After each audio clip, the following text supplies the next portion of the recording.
I'm looking for you guys. Hopefully we're live here. I don't know why we're having an issue. Everything's been reset.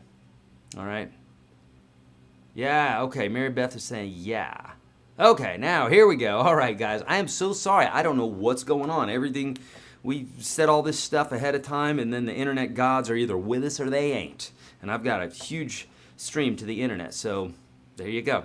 All right, so without further ado, my friends, welcome to the September UGS broadcast. I promise you I'm not going to cheat you out of minutes. We're going to go the extra 4 or 5 minutes here or more so. I'm going to make sure you get all your questions answered. So friends, welcome.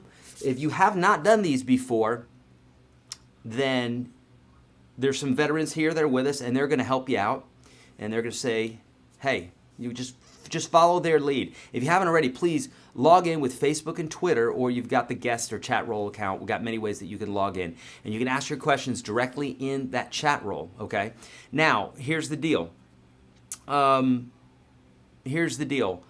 going to be answering questions first inside of UGS, okay? And then I'm going to be heading back over here. So if you, which you should have, received an email from me, then you're going to know exactly what I'm talking about. And yeah, so here we go. All right, so I'm answering the questions first inside of UGS, but I'm going to be popping back over here just to make sure. Yes, okay, so we do have people seeing this already. For those that don't, just make sure that you refresh, okay? Refresh your screen. Okay, here we go. So Micah's saying, I'm learning arpeggios, which if you guys don't know what an arpeggio is, when we take a chord and we play it broken up like that. No specific pattern, it's just instead of doing this. That's an arpeggio. Okay? He's saying, I'm learning arpeggios in A7, D7, E7, all of them based around the root A chord, 6th string. The A chord, 6th string. I think he means A note, 6th string. Could you talk about switching between these arpeggios during a standard A-based 12-bar blues song using A major pentatonic sounds? Great. Using A major pentatonic sounds great, but I'd like to add more flavor by changing keys or moving these arpeggios and doing licks. Hope this makes some sense. Thanks, Eric. Yes, Micah. So what you're asking there is a lot of information. I could talk about that for 5 hours and still not exhaust everything. So I've got to refer some stuff to you inside of the course, okay? So here's the deal, Micah.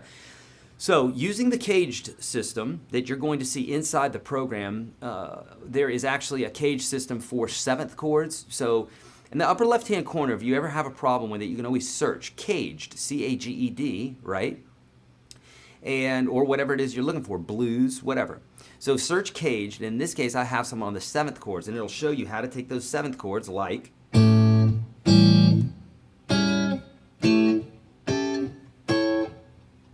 and be able to play them up and down the fretboard. Now, obviously, if I showed you all those different bits for A7, D7, and E7, that's going to take a while. So please watch that series on 7th chords in regards to the caged system, okay?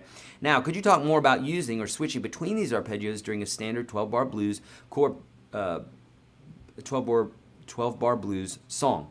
Okay, so what I like to do is, especially on chords that are hanging out a long time, like that A7. We hang out on that A7 a long time, right?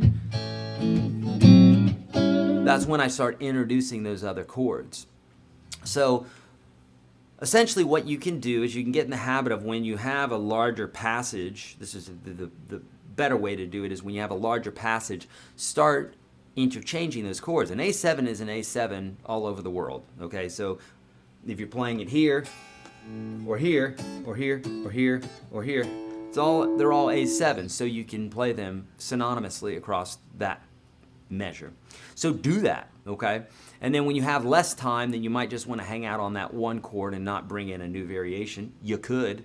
That would be fine to do that, but obviously you're going to have less time to do that, okay?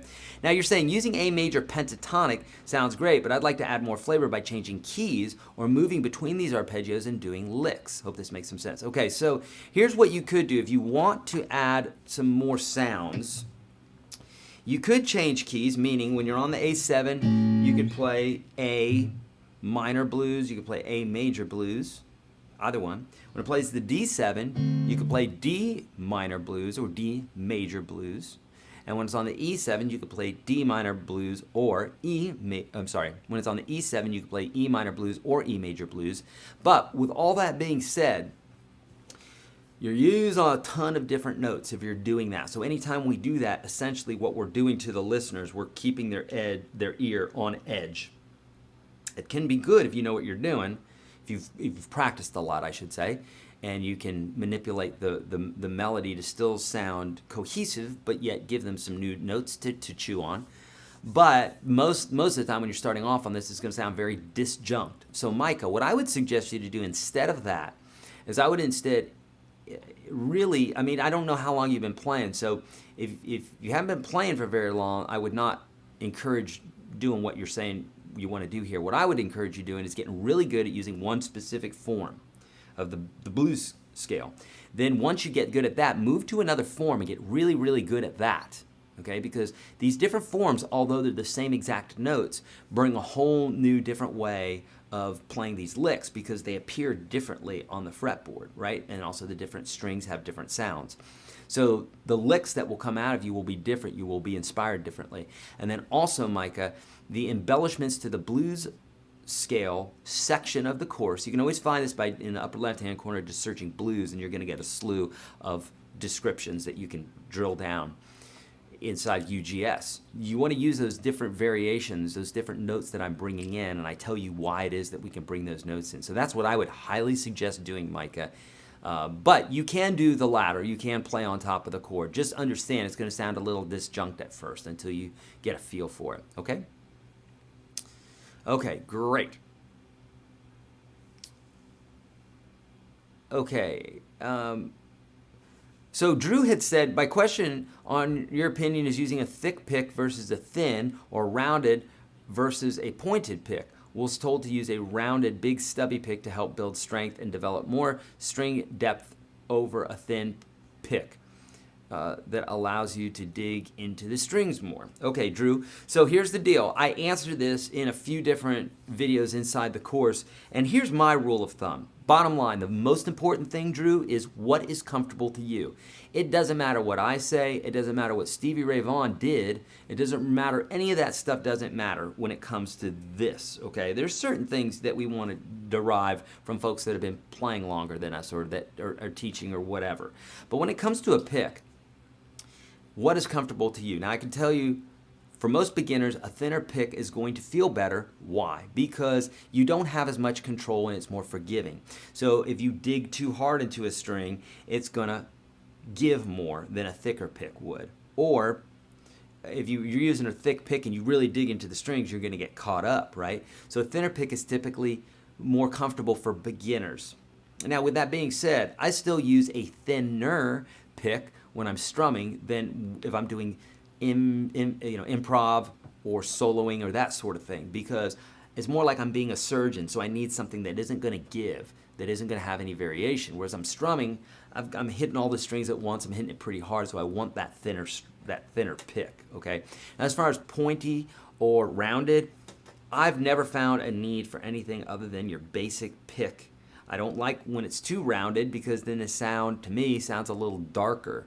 It just doesn't, the pick doesn't attack the string like I feel like it should. So I don't like using a very pointy pick, and I don't like using a very rounded pick, just like a standard pick. Even my trusty Dragon's Heart pick, let's see if you guys can see that, right?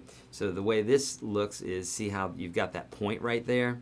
That dragon, this part right here is pointy enough to where I don't really love using that. I would design it slightly differently than what they have here, just slightly. And then there's a real round edge here, and I don't use that one. So I either use the pointy one a little bit or just the standard when I'm, but I don't like it real pointy pick, okay, me personally.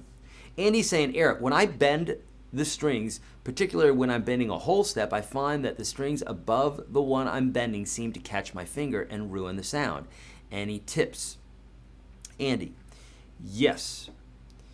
So So what's happening is you're grabbing that string, right? You're grabbing that string with your finger when you are bending up.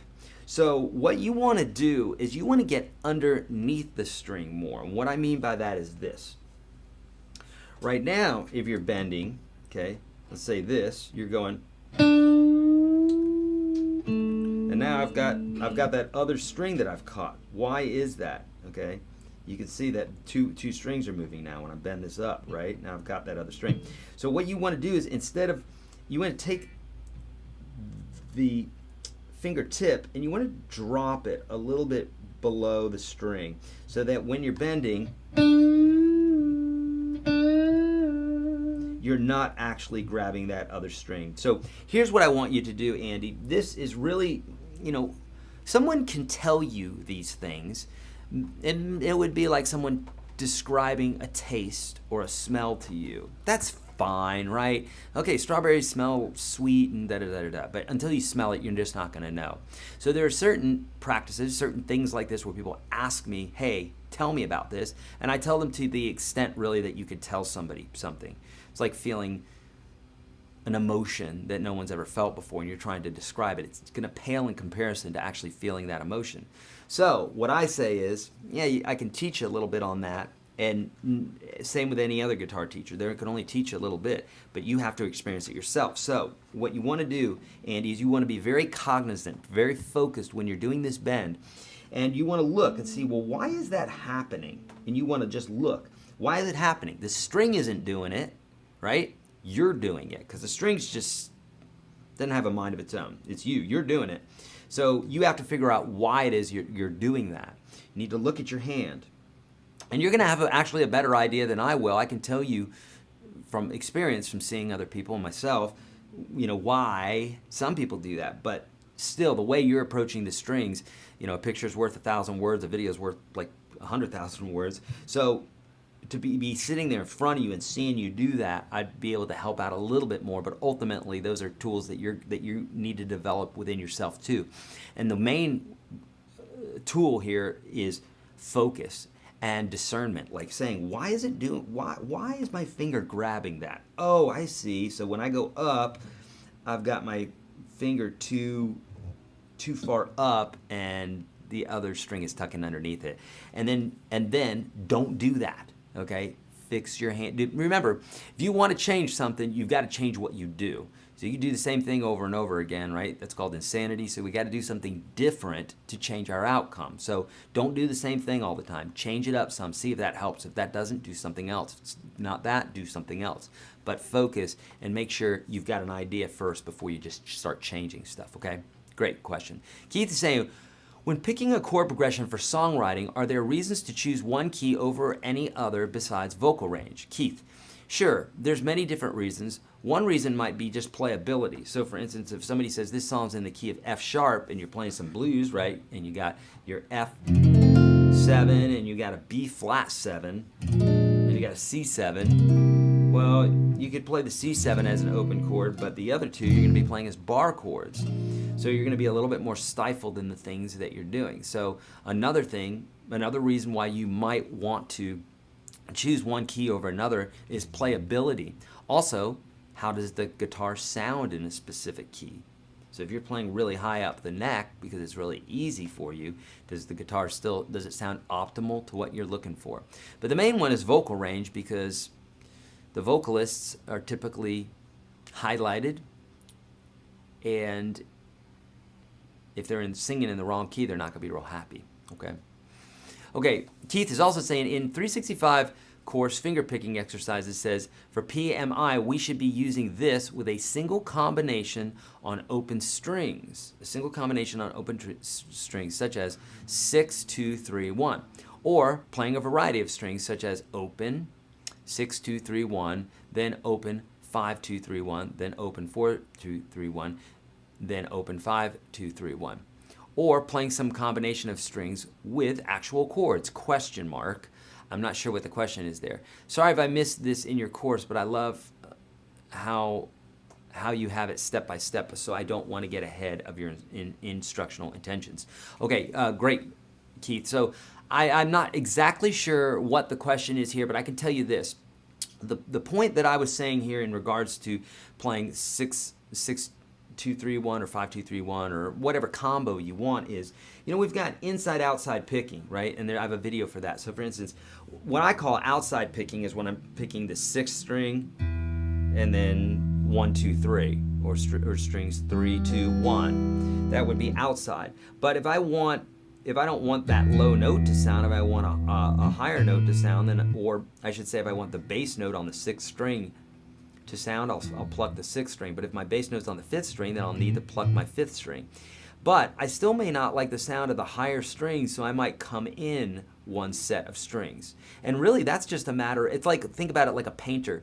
If you're using a particular green for a tree and you're like, that green is a little too bright, I want to use a darker green. What's going to tell you that? Not another musician, probably. Maybe. Another painter.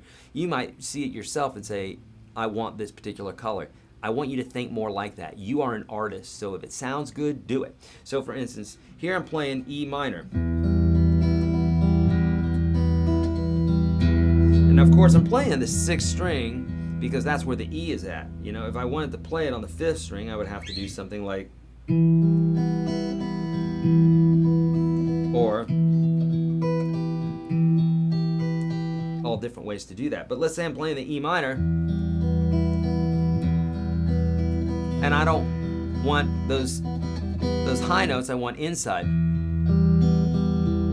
So now I'm picking strings 6, 4, 3, 2 to 6, 4, 3, 2, 3, 4. So that's just truly a matter of preference. Keith, great question.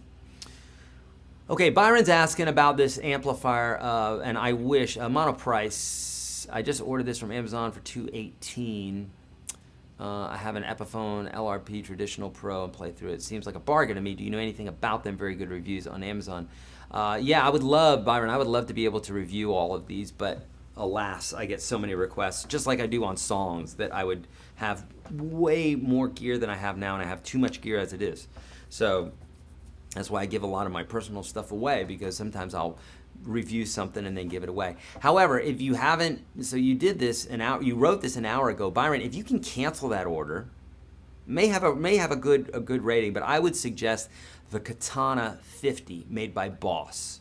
Okay, it's a 50 watt amp. It has a 12-inch speaker, has built-in effects, and it's loaded, and it's about the same price. Okay, it may be like $230, something like that, but nonetheless, it's a great amplifier for the price, has great reviews, and that's the one I would suggest because I don't know anything about the Monoprice. Okay, that's what I would do, Byron. But if you can stop the order, if you can't, then you can't, Okay, good. Those are all the questions there that we had inside the program. So now I'm going to bump over to your personal questions, and I've got all the way back to 12:59. So if you left a question before then, I won't see it. You'll have to put it in there again, but I'm going to scan through real quick. Please make sure that you put a question mark behind these, all right? Oh, because I'm not going to see them as fast.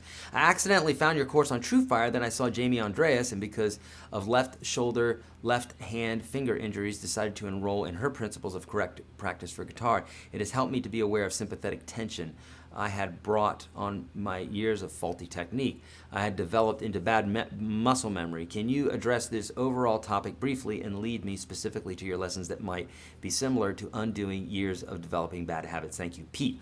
All my lessons are meant to undo years of bad practice. I know that sounds like lofty, but it's just true. I don't teach something that's going to mess you up. And Pete, specifically the first 30 lessons in the course, or the first 10 lessons where I'm teaching you these basic techniques that you're going to use for the rest of your life, that's where you really want to get into that. Like, for instance, posture. I talk about holding your back erect. This is more comfortable, right, to slump over, but in a short amount of time it becomes less comfortable. So you want to develop those back muscles and keep that back erect, okay? Same thing with the standard folk position or classical position on the other thigh. I talk about that in posture, so check that out. But if you're doing those things and you're really following the way that I'm saying, how to fret, dropping your thumb, those sorts of things, you're not going to have these bad habits. What happens is people develop these bad habits because they're not doing things right out of the gate. And so it sounds right, they're playing that note or that chord that they've been looking for and they can hear it, but their technique is poor and they're compensating by doing certain things, and now off to the races. This is the way they play, right? It doesn't happen with everybody. In fact, I'd say it's rarer than it is more common. But nonetheless, if you're that rare case, then it's no fun, right? So you want to make sure that you're following the specific beginner course, the beginner section of the course that's going to keep you out of that zone, okay, Pete? All right, great.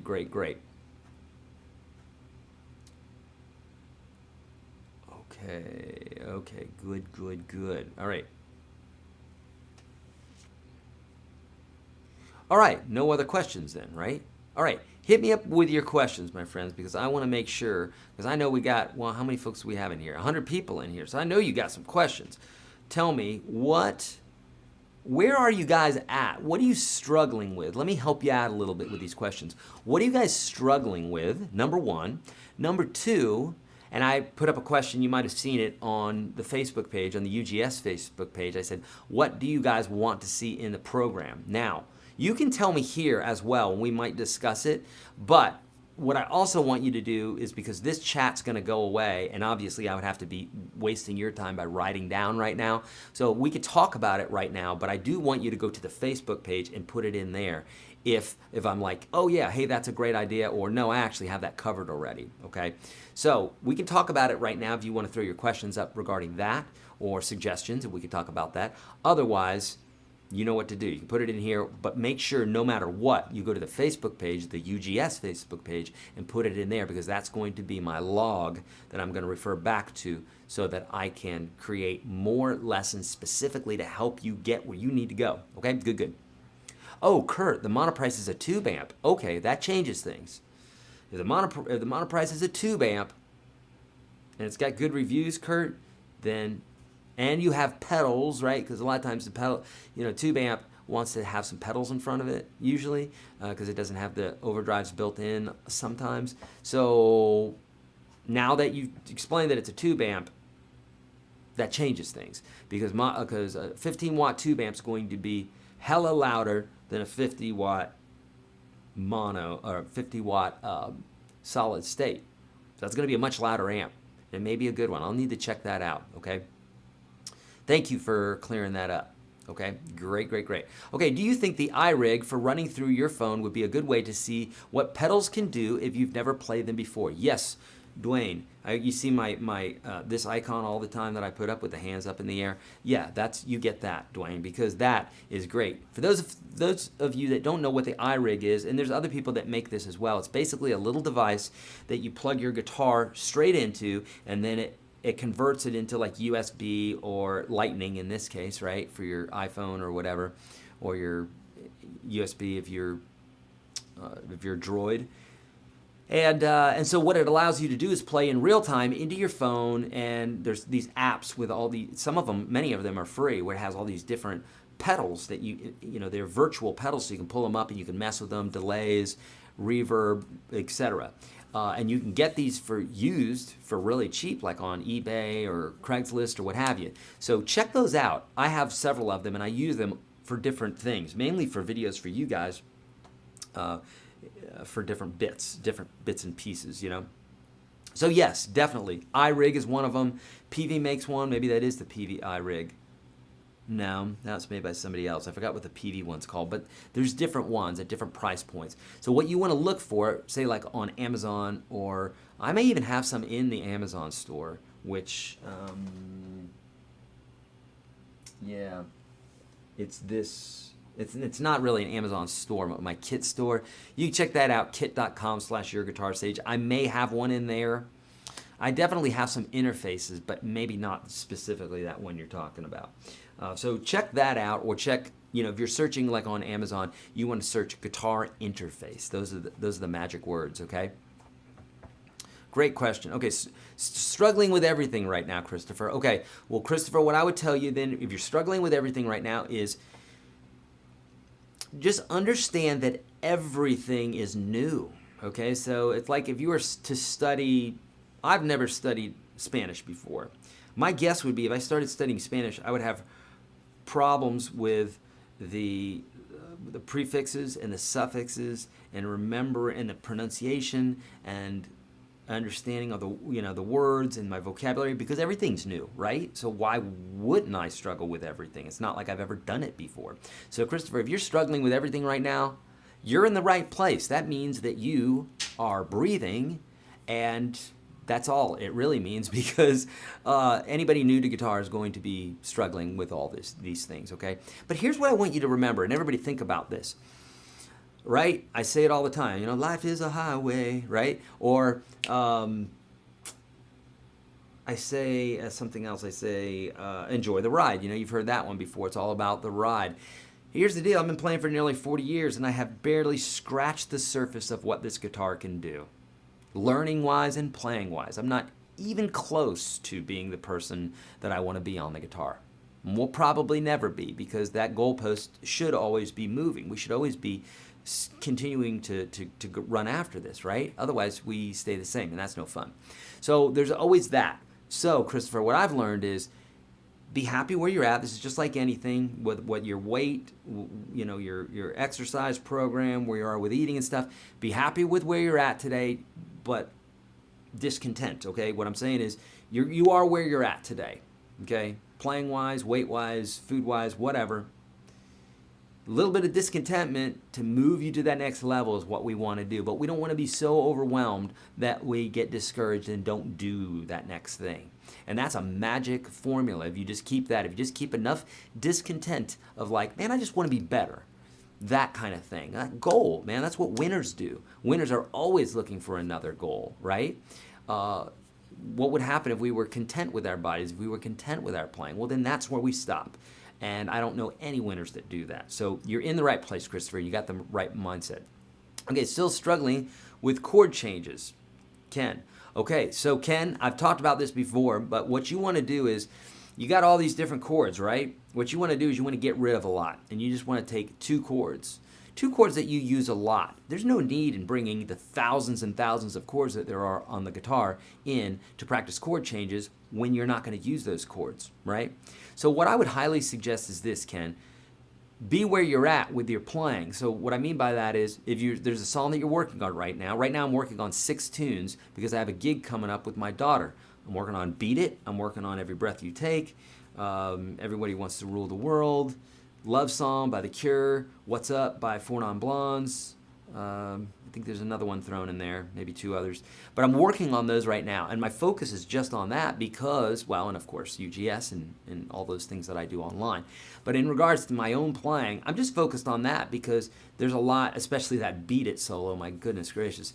I've spent days on that, and there's just so much there to really execute that the way it needs to be honored. So I just focus on that. And what happens is you deep dive into that sort of thing, it becomes part of you. So, struggling with chord changes, work on the chord changes that are specific to the songs that you want to learn today. Don't worry about any other chord changes. That will always keep you right in the now and keep you happy because you're moving forward and keep you from being overwhelmed. We don't ever want to be overwhelmed, okay? I'm struggling with hammer-ons and pull-offs. Do I need to pluck the string before I hammer so I can then pull off? I can't get any real volume. Brian, again, great question. And Brian, everybody has struggles with hammer-ons and pull-offs at first. Everybody. If you have, say amen in the thread so to give Brian some support. It's just true, okay? So it is a technique that takes some time to learn. And again, that hyper-focus of going, now why? Okay, I'm lifting my finger off, but I'm not hearing anything. But Eric said I'm not supposed to just lift my finger off. He said I'm supposed to pluck the string. So if I lift my finger off, I get that sound. It's not really what I'm looking for. What I'm looking for is that sort of sound. So I'm actually plucking the string in ways. However, if I pick the string first, that's a much louder sound, right? Because the string is agitated. And if you don't do the pull-off properly, then it will mute the string a little bit too. So the pull-off has to be executed correctly, and no one does it right at first. That's why we're learning, okay? And that mantra there, as simple as that sounds, is true for everything, okay? So people go, I can't do this. No, of course you can't. Why? I wouldn't expect you to be able to do it at first. If so, then you need to be teaching the course, not only that, I don't know about you, but for me, it didn't come at first either. I had to practice it. So it's that drive and that knowledge that it can be done, right? So just know it can be done. It will be done if you do practice it, okay? And no one gets real good volume at first, for sure. Any tips on left-hand technique? Steve, that's a pretty generic question. So yeah, practice a lot, okay? So I'm gonna give you a kind of a generic question, a generic answer there, but honestly, that's it. It's like technique is developed through repetition. But specifically using the techniques that I talk about with that fretting hand technique, if you're right-handed, that fretting hand technique, use those specific bits that I talk about in those videos, and then practice that. You want that to be a routine. You want it to be absolutely seamless, and just repetition. Sit in front of the TV and play. Even if it's just a very simple exercise. I do this all the time. I get in at least an extra hour on the days that I'm watching TV with my wife. I'll sit there and actually practice the guitar while I did this last night. Practicing the Beat It solo,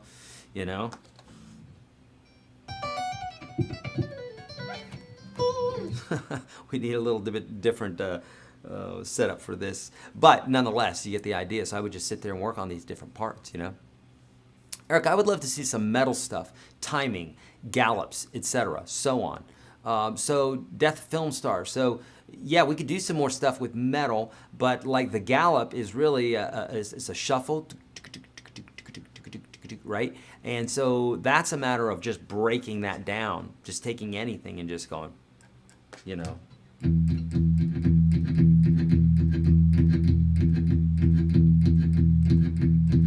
So a lot of the stuff that I teach inside UGS can be related to metal. I mean, all of it is. It's just maybe in a little bit more generic format because I purposely don't want it to be. I wouldn't say, hey, this is a metal exercise when it can be used for anything, or this is just a blues exercise. It's like you can use the blues or the pentatonic scale for all different genres, right?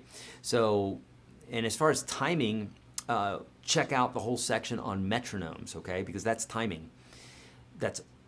Timing is timing. Whether you're playing jazz, metal, or anything, it's all the same. So we'd have to get more specific there, but I'm encouraging you to dig in and ask those questions like you've asked here. I'm not poo-pooing what you've said here. I think it's great. Okay, we just would have to get more specific because really the timing bits I covered, and the metal. I mean, I covered that in regards to power chords. You'd have to get more specific. Like, what about metal do you want to see? Because I covered the metal tones.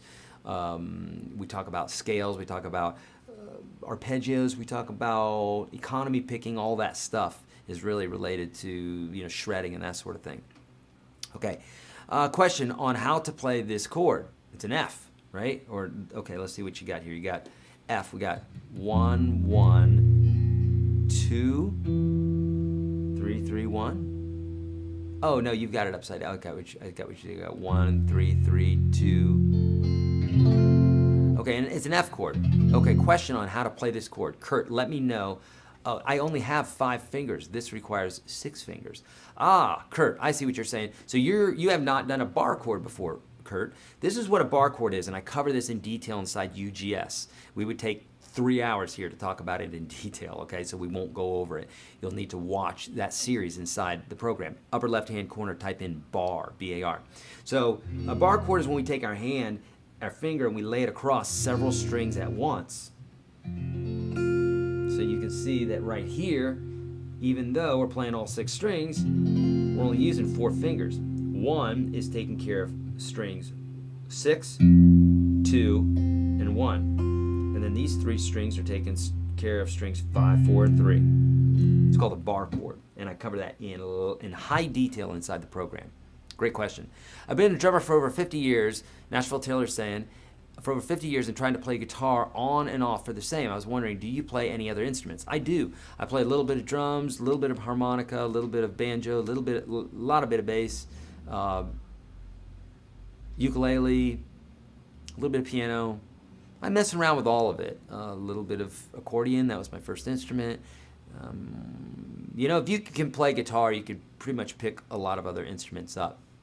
And it's good to dabble with them, Holding pattern practice. Scott is saying, I started UGS, then my work commitment really picked up and I stopped practicing as much. I have some breather now.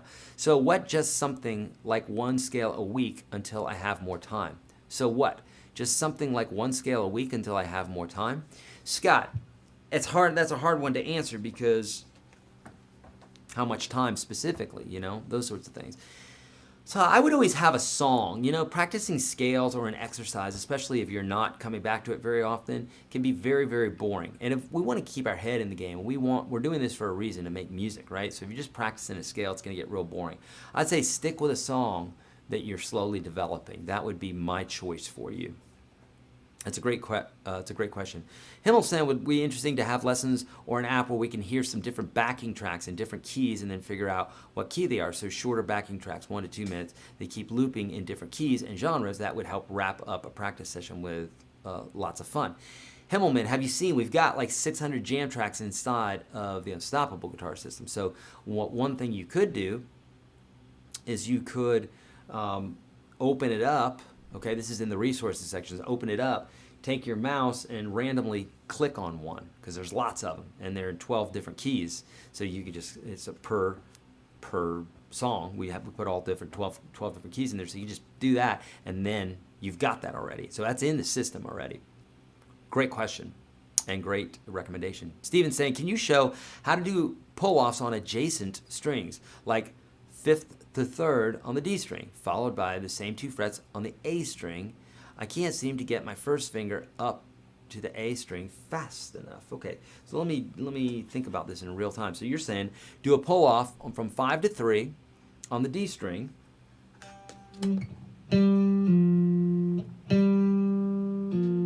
Okay, so when I'm playing this pull off here, by the way, y'all, what I'm doing here is I'm fretting this 3rd fret of the D string, but I'm kind of playing on the pad of my finger a little bit. Okay, this goes against what I taught you in the beginning, but for the same reason that babies are not eating sandwiches when they're babies, right? They're drinking mother's milk. For the same reason, I'm not going to tell you this in the beginning because it's going to throw you off. Okay, but later on as you mature, it makes more sense. So if we're playing on our fingertips all the time, now these other strings to the side of that finger will be heard. But if they're muted now with this new technique, then I've only got one note playing, and that's what we want to do. So that's one technique that I use, right, to mute. In this case here, I'm playing the 4th string, and 5 and 3 are muted by that same 1st string, by the same 1st finger. So if I do a pull-off, I've got a little bit of latitude. I'm not going to strike any other strings. If I didn't do that, then I might hear some other notes playing. So if you're going from the A to from the D to the A, I might do something like this. And then I got my 3rd finger coming down here, and then my 1st finger follows. So like this.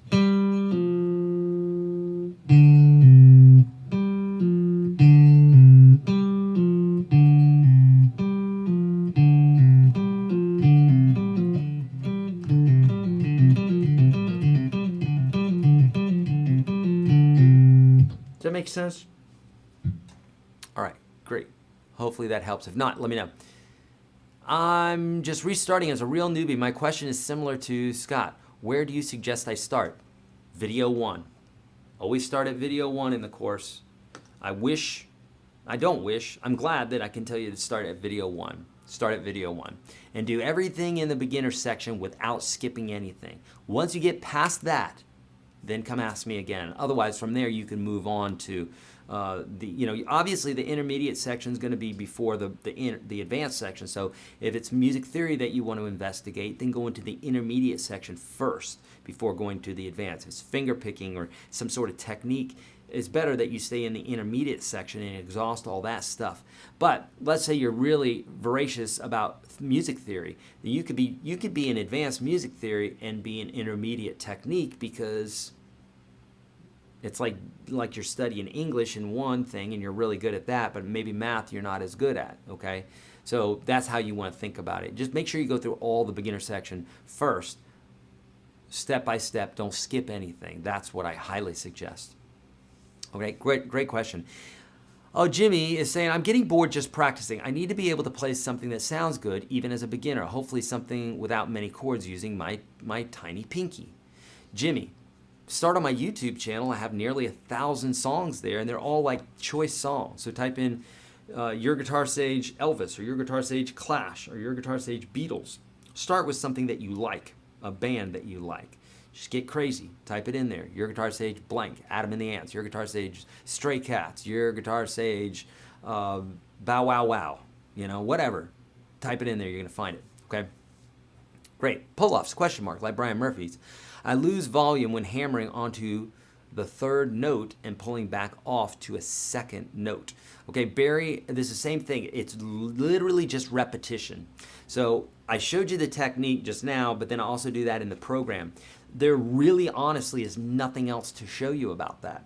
When you're hammering, if you're landing on the string softly, you're obviously going to just mute the string, because what's happening is your finger is muting the string before you're actually agitating it, okay? But if you smack it down, then you're going to get that nice sound. I can already hear you saying, yeah, but I'm not very accurate at that. And that comes in practice, right? Same thing with a pull-off. So it's like if you're pulling your finger off and you're like, yeah, but it's not making any sound. It's because you're not really pulling it off, you're lifting it off. And what's happening is you're muting the string as it's lifting off. What you want to do is you want to pull it down, or if you do lift your finger up, you got to make sure that the string is snapping first. Okay, does that make sense? And again, if you're like, yeah, but it's not very loud, it's because you hadn't practiced it enough. That's all it is. That's good news for us, by the way, okay? That is good news, because that just means you need to practice it more and you're going to get it. Struggling with the Cage system, G bar chord, slowly improving but even more difficult than the G7 bar chord. Yes, and if you recall, what I say in the Cage system in regards to those is no one plays those, but really what you want to do is you want to have the ability to know where it's at, because you're going to be playing partial bar chords like that, okay? So do not worry that you can't play that. I would struggle with that too. I play it, but it's like, who's gonna realistically play that chord like this? Why would I do that when I could do this? That's much easier. This is torture here. I have to set it up. That happens quick. That one not so quick. Okay, so nonetheless, I still wouldn't use that chord because it's really awkward. Okay, I keep being told to use minimum gauge 12s on my acoustic, but prefer 10s because of finger strength issues. Any views on lightest gauge for acoustic? Steven, if it sounds good, the guitar stays in tune, you don't have any intonation issues, then do that. Typically, the higher gauge strings are used because of tonality, because of, in my experience, I experience intonation issues when I'm using thinner, or tuning issues, both, when I'm using thinner strings on an acoustic, probably because I'm pressing down harder, right? But if it works for you, Stephen, do it. Do not worry about people suggesting things, especially when it, I should say, just take it with a grain of salt and ask other musicians, because some people get so stuck on those sorts of things. They want to give information, they want to help you out, or they just want to be a know-it-all. And sometimes they just say things that they're so concentrating on gear instead of just practicing, right? I'll take somebody who practices any day, who has crappy gear and the wrong strings and rusty strings and everything else, over someone who's got really expensive guitars and brand new strings and great amp and all this stuff, and they just don't practice. Okay, I'll take the guy or the gal who's practicing all the time any day. Okay, thank you, Mary Beth. Amen. Lots of amens coming through. See, so same thing. Everybody. That was for the question earlier where somebody said they were struggling. Right? It's like everybody struggles at first with this stuff. It would be just a bizarre thing for you to not. Okay. On 365, should I master Monday of week 1 before moving on to Tuesday, even if it takes me several days to do that? No. Or should I just move on even though I can't play at half speed yet? Don't worry about the metronome speed where it says there. See, I had to put something there, and I just put default 120. That's what's default in the program. But if I had put 60, people would say that's too slow. If I put 160, people would say it's too fast. So don't worry about that. That's just there, okay? The speed is where you're at, okay? That's how fast you go, okay? If you were running a 6-minute mile, I wouldn't expect you to run a 4-minute mile by just whipping you, okay? Run faster. Doesn't work like that. You got to work up to these things, right? So, no, do not worry about mastering it. Number one, because it's like, sure, mastery, we know what that means, right? To get really good at something, but can you truly master anything? I don't know. I guess it's a someone would say that. Stevie Ray Vaughan, did he master the blues? Pretty much, right? He is amazing at it. But, if you're ever growing, then are you ever reaching that mastery? So, no. 365 is really meant to just focus on it that day and then move on to the next thing the next day. It's to keep you going, to keep new things hitting you all the time, okay? Specifically, okay? When I started, I had no problems, but then I woke up. Dream over. Great. Gary, I wish I could. Let me see if I can copy that and move that over to another thing here and paste it and see if it'll show up for me. I don't think it will. No, that's not showing up for me the way you've got it in there. So let me see. No, you see, okay. So what you did there is you sent me a link to something on your desktop. So I can't link to that, Gary. It would have to be something online that you're giving me a link to. You're giving me a link to something on your desktop, and that would be really insecure. So I can't view it on your desktop the way you've sent it to me there. I apologize. Della sucks at hammer-ons and pull-offs, and Della's been playing for a while, so yeah, see, it's just true, right? I'm thinking of Fiona. Della, I forgot how long Della's been playing, but nonetheless, right, it just happens. So I'm struggling with getting used to recently tuning a half step down, not when playing a song, but when I tried to improv. Any advice? Celeste, I don't know what you mean by that. What's the question? You're going to have to drill down. You have to give me, what specifically is the question? What do you mean, any advice? If you're tuned down a half step, then you need to be aware of that. And if you're tuned in A, if you're playing something in A, then you need to move up a half step. So that may be what you're saying there. But if not, please let me know. Please get more specific with me, okay? Okay, Chico Various is saying, if you had to choose one electric guitar to play for the next, say, 5 years, what would you get? I'm really looking for the most versatile instrument I can get. Would like to play anything from 80s hairband to classic rock, country, acoustic praise, worship. I'm kind of thinking about getting a Les Paul or semi-hollow with coil taps. What do you think? Chico, what I would get is what's called an HSS Strat. It's a humbucker single. This is a single. And so it gets those nice clean tones and those bluesy.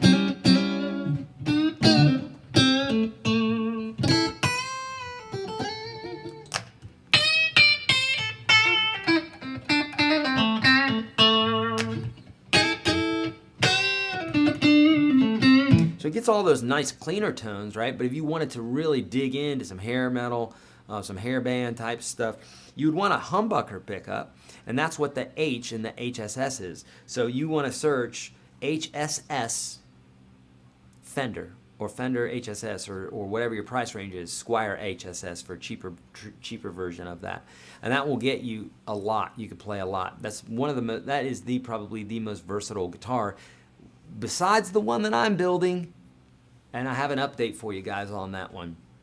So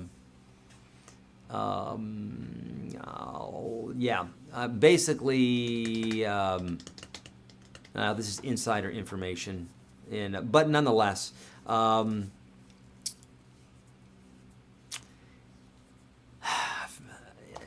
I say it?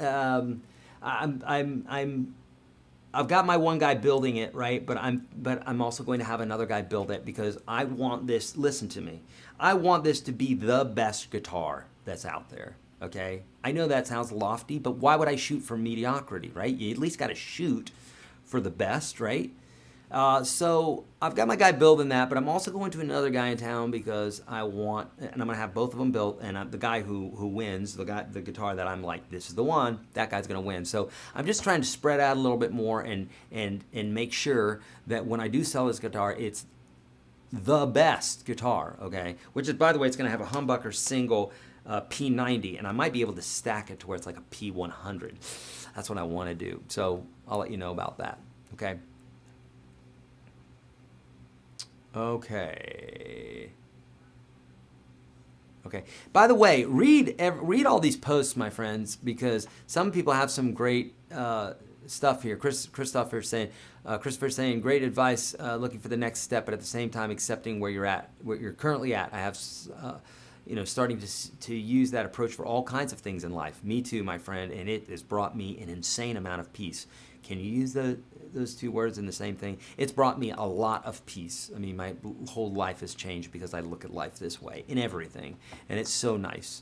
So, if anybody's frustrated out there with anything in life, do that. Okay. All right, guest 8457 saying, just starting the program, and from what I can see, the tablature in 365 doesn't show what fingering to use to depress the string, just the string and fret involved. I feel kind of lost. Is there some lesson in UGS system that would answer that question? Guest 8457. So I do cover this. Just make sure you don't skip any videos, because I do cover that when I'm talking about the tablature in tablature, and also when I'm talking about the intro of those videos. But I'm saying, like, watch this video first. So the rule is this: when you are in the open position, if it's fret 1, you should use fret 1, right? You wouldn't use, or say if it's fret 1, you wouldn't use finger 4, right? That'd be weird. And if it's fret 4, you wouldn't use finger 1, right? Why would you do that? Because it's easier? Sure, but now what's going to happen? I mean, the whole point that we're practicing guitar is to get better.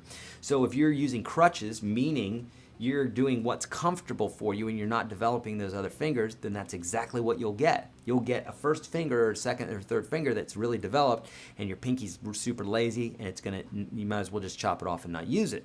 Don't want to do that. We want to use it. So the more you practice those fingers, the better. So for instance, if your exercise is 1, 2, 3, 4, you'll use fingers 1, 2, 3, 4. If it's 1, 3, 2, 4, you'll use fingers 1, 3, 2, 4, 1, 3, 2, 4, 1, 3, 2, 4.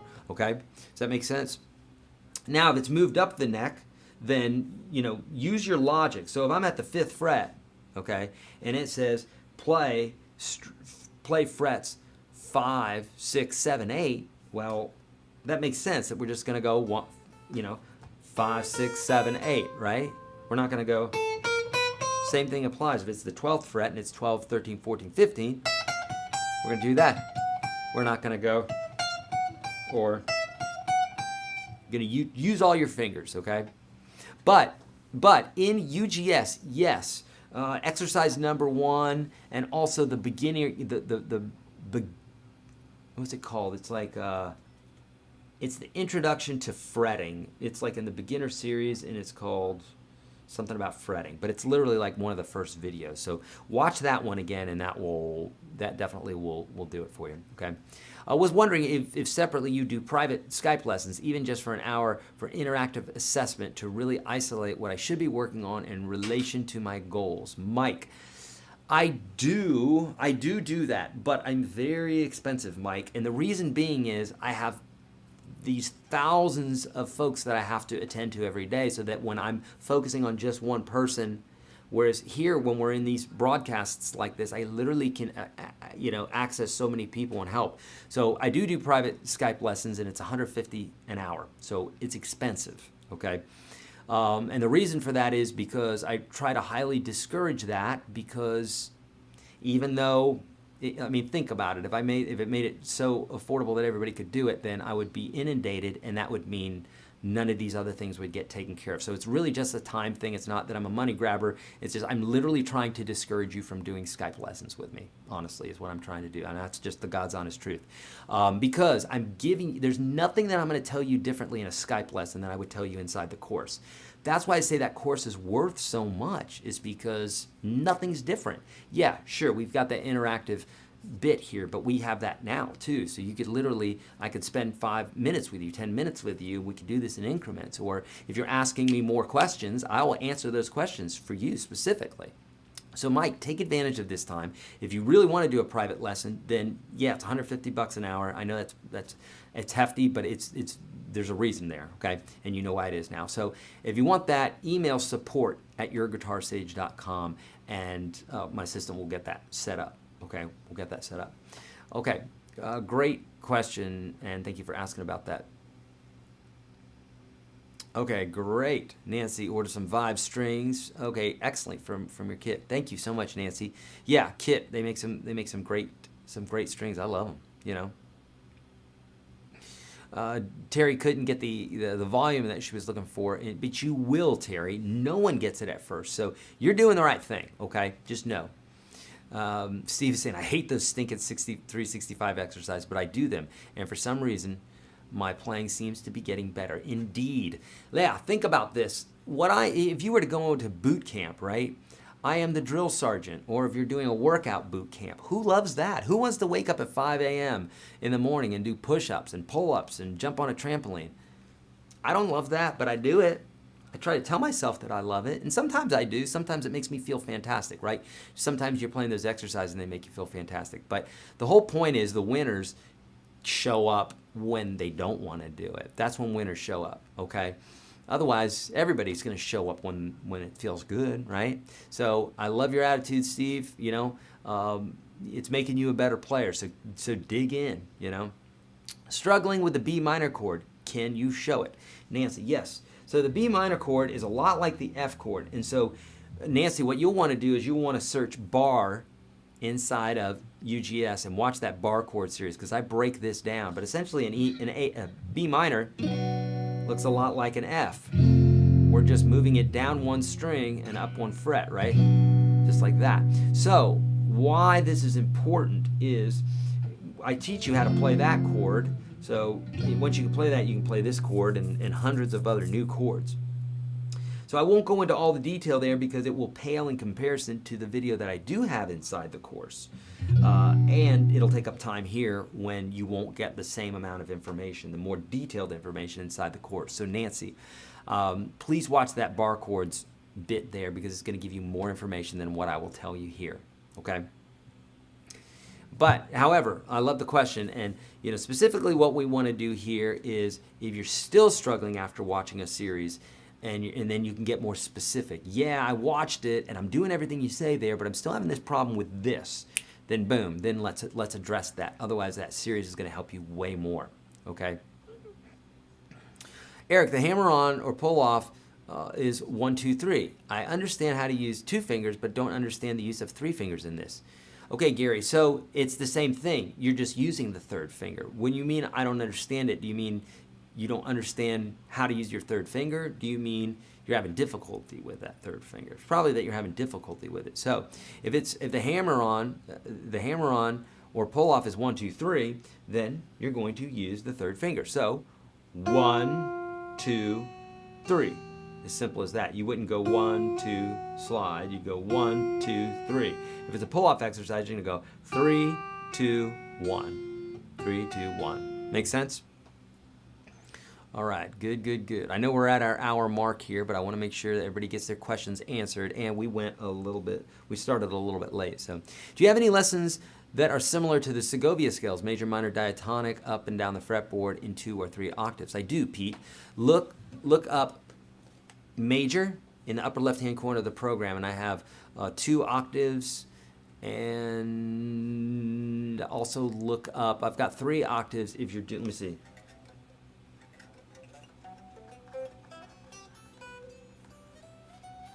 Not quite 3 octaves, about 2.5 octaves. But I did those scales in college, actually. But yeah, check in the program. Just search major in the upper left-hand corner, and you're going to find those with the bits there. Okay. Celeste, sorry for being vague. I meant I've been playing in standard tuning for 5 years, and now unless I'm playing a song, I kind of answered it on a completely unrelated note. My guitar strap just declared its retirement. Can you recommend a good one for less than $50? Yes, I love these. These are D'Addario or Planet Waves. Let me see. Man. It's either Planet Waves or D'Addario, but here's the deal. Here's what you want to look out for is they've got this little like locking mechanism right on the strap itself, and these run like I think $10 or $7. So I have a bunch of these laying around the house. So what you do is you put that on, go down like this, and then you spin this little gear, and then it locks it down so it doesn't come off your guitar. I love these. So instead of having to go out and buy $50 strap locks all the time for all my guitars, I just use these. And if I want to, if I got a expensive guitar that I don't want to replace the vintage parts for, I can just use these. So much nicer. So either Planet Waves or D'Addario, and I think D'Addario may own Planet Waves now. Planet Waves, just like it sounds. Okay, great. Difficulty covering 4 frets with 4 fingers. At 71, how can I expand my hands? Spanning capability. Rocky. Practice the exercise 1. Practice the exercise 2, and number 3 really talks about expanding, because that exercise 3 that's in the program makes you have to drop your thumb. It's all about dropping your thumb. We're not stretching our hand. We're not literally physically stretching our hand, right? We're increasing our spanning capability. So we're dropping our thumb in the back of the neck. With exercise 1 and 2, you kind of have to do that a little bit, but with exercise 3, you definitely have to. It's not a fun exercise, and you're going to feel that pain right there in your thumb a little bit because you're dropping your thumb and it's all thumb. You're not using, you're not cheating, essentially, okay? I'm working on Mondays. Is it possible that you will go back to doing these on Saturdays? I've never done these on Saturdays, my friend. These are UGS broadcasts, so these are just within the program. So I've always done these on Monday, but we do them at 1 p.m. and 7 p.m. specifically for folks that are working during the day. So we've got 2 different times that you can do it now. So cool. The Saturday broadcasts are open to the public. These are not open to public. These are just our UGS crew, just our inner sanctum folks, okay? So, okay, thanks, Eric. I understand the hammer on 1, 2, 3 now. Okay, great, Gary. Thank you. And Brian just bought the Shaler strap locks. Okay, so $20. They used to be much more expensive. That's great. Shaler strap locks. Yeah, they're great. I have them on some of my guitars. So, okay, yeah. So check those out. Check those straps out because they really are super cool. All right, my friends, we got to all the questions. I'm very excited about that. Here's the deal. We're going to be live again tonight at 7 p.m. tonight. So if you want to come back here and you want your questions answered, so was it Mike who asked about the Skype lessons? I hope I didn't offend you in that, but just please understand it really is to the place that I literally have so many folks that I need to reach out to that if I start doing that, more people are going to, even at that price, I have people signing up for that to do that, and that's great. But I really want to be able to reach as many people as possible, and I can save you money because, like I said, anything that I've taught is inside of UGS, okay? And really then the only thing we got to do is drill down to a couple of specifics. If you're like, man, Eric, I went through that bar chord series. I did everything. Look, here's number 1, number 2, number 3, number 4. You said do those, but I'm still having some issues, and it's because of this specific thing. Can you help me?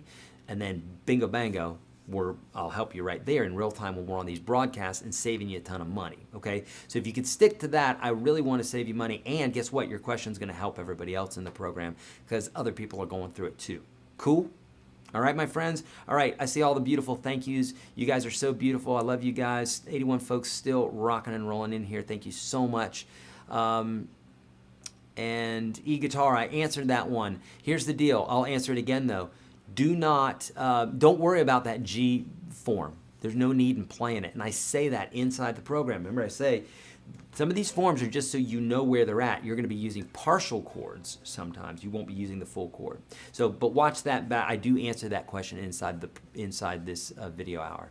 So, all right, my friends, love you guys, and I'll see you at 7 p.m. tonight. Let's do this again, all right? 7 p.m. Central Standard Time. Bring your questions. I'll see you then.